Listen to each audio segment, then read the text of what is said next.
come across a device. This device is known for causing the user potential harm if used incorrectly.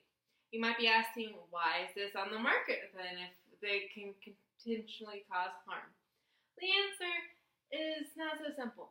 Well, you might not think this, but this object is actually known as the automobile. According to driversknowledge.com, there is an average of 6 million U.S. wrecks a year. Out of that 6 million, 3 million of those cause injury to a person involved in this accident. People might not think of their driving skills until they get into an accident, which is most times too late to improve their driving ability before going into an accident, right? Okay, well, our nation right now is more distracted than it's ever been. This is also, doesn't detract from driving ability. We're also constantly distracted through various mediums of being distracted while driving. There is, on driversource.com, 75% of these accidents occur by lack of scanning, by viewing to make sure there's not upcoming forces coming, going too fast in the speed limit, and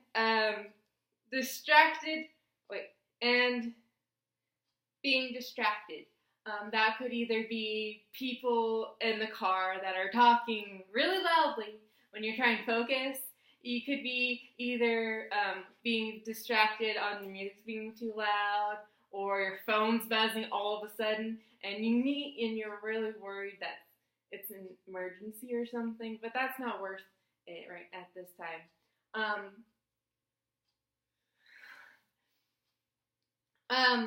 Apparently, actually, the average amount of time to send or receive a text message is 6 seconds.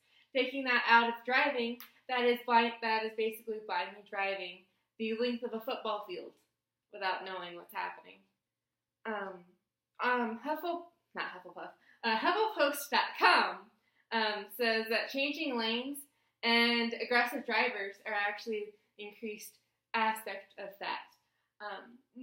Most people think that novice drivers are the main causes for wrecks because they are not as skilled in the driver's sense of driving.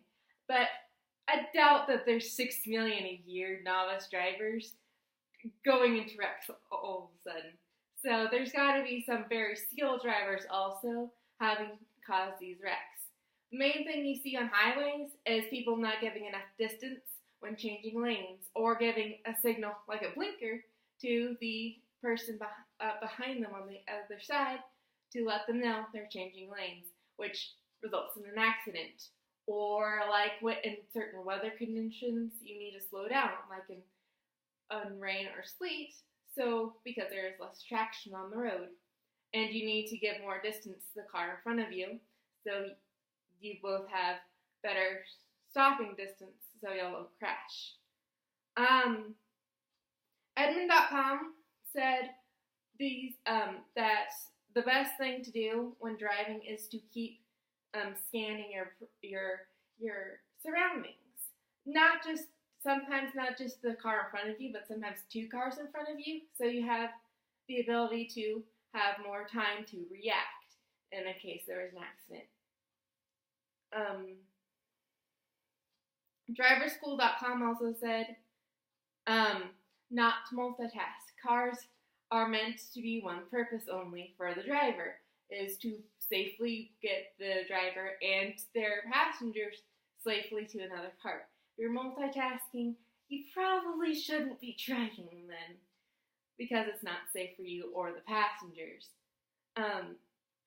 So as we have said, that driving is normally a dangerous thing if done incorrectly. But if you become more of a defensive driver, you will not only ensure the safety of your passengers and yourself, but you'll also ensure that maybe there will be one less wreck that day.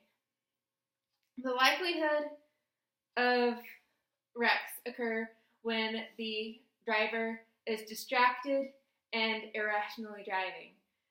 To lower this potential risk, you need to drive safely, and that is what I came here to